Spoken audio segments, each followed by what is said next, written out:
Coucou tout le monde, bienvenue dans mes cuisines. Donc aujourd'hui on va se retrouver pour une petite recette, cette fois salée, et on va réutiliser un moule qu'on a déjà utilisé. C'est celui qu'on a utilisé il y a 2 semaines. Donc c'est celui-ci, c'est pour faire les 5 cakes différents avec les 5 empreintes.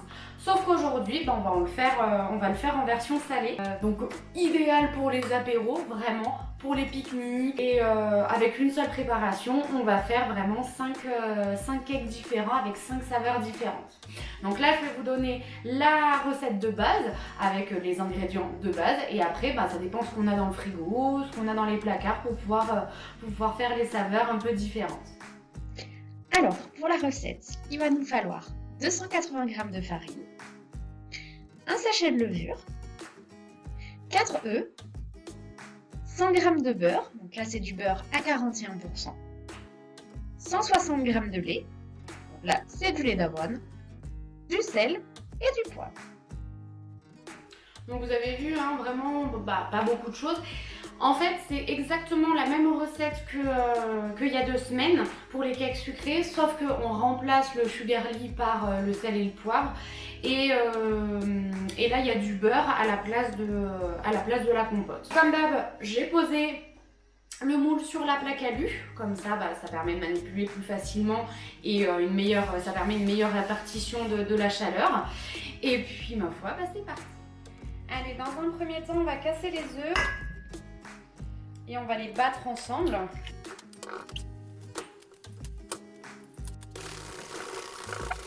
Une fois que c'est fait, on va rajouter le lait que j'ai très légèrement tiédi au micro-ondes.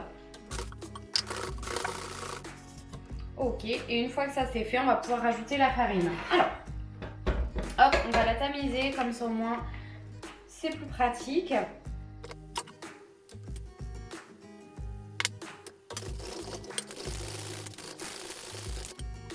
Je fais petit par petit, comme ça au moins ça évite vraiment les grumeaux.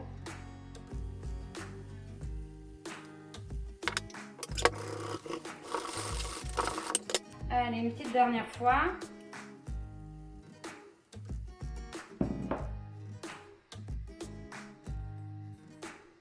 Hop, 280 grammes. On va pouvoir ajouter la levure. Et enfin le beurre. Donc moi je choisis toujours du beurre à 41% parce que ça permet de faire vraiment des préparations un petit peu plus légères. Mais on peut complètement mettre du beurre classique sans souci. Hop. Et ensuite, sel, poivre. On peut aussi mettre sans souci des herbes aromatiques. Mais comme moi je vais en mettre un petit peu dans les préparations, suivant ce que je vais mettre comme ingrédient, et j'en rajoute pas dans la pâte pour pas que ça prenne le goût dans tous les cakes. Hop. Et voilà, donc la pâte est déjà prête, c'est encore une fois super rapide, comme pour la pâte des cakes sucrés en fait. Du coup maintenant je vais préchauffer le four à 180 degrés pendant que je prépare mes petites garnitures. Allez, c'est parti, on va pouvoir remplir nos empreintes. Donc, comme d'habitude, à l'œil.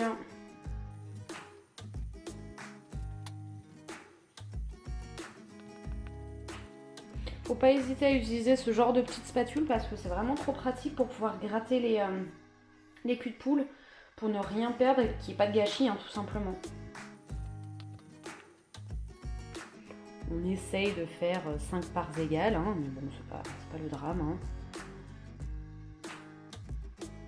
Et maintenant, on va pouvoir remplir donc nos empreintes. Alors, j'ai choisi de faire crevettes curry, de mettre dans un autre ce petit haché là végétal que j'avais vu dans une Dégustabox.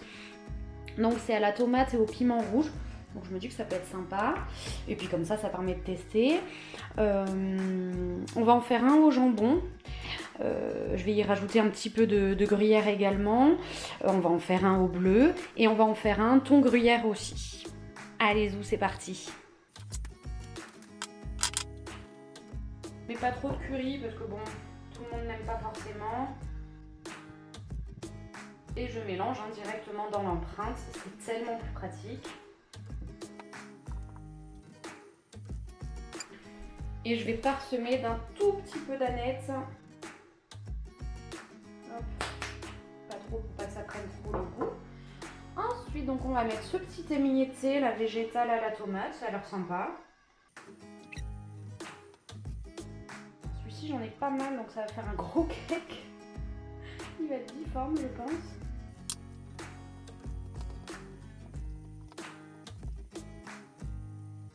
Hop. Ensuite, je vais mettre le gruyère dans celui-ci et dans celui-ci.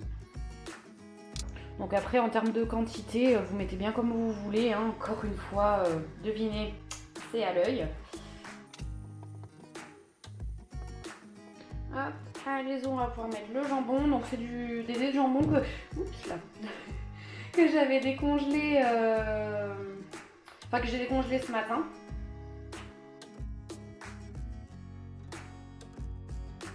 On peut mettre des olives, on peut mettre tellement de choses.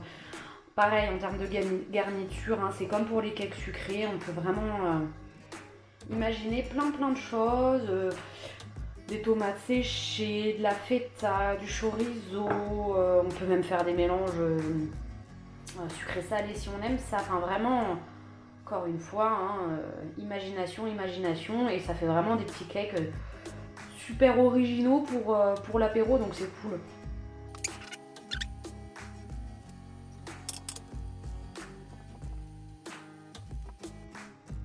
Du comté aussi, ça peut être super sympa. C'est bon, le comté ça a beaucoup de goût. Puis après on peut imaginer avec plein de fromages différents. Hein. Nous sommes quand même le pays du fromage, donc faut en profiter. Et enfin, au bleu. Personnellement c'est mon préféré. Je vais juste rajouter un tout petit peu de persil dedans.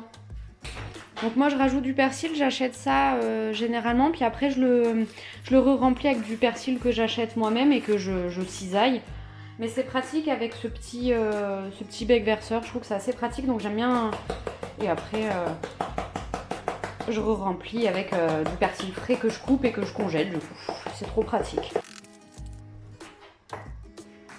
On peut bien sûr mettre aussi des légumes, hein, ça peut être super sympa avec des courgettes quand c'est la saison, avec du poivron aussi, ça peut être vraiment très cool. Enfin encore une fois, les garnitures, faites-vous plaisir parce qu'on peut imaginer tellement de choses, des mélanges. Là j'ai fait des choses un peu classiques entre guillemets, mais on peut imaginer des choses super originales quoi. Hop, et voilà, et maintenant il n'y a plus qu'à enfourner 35 minutes.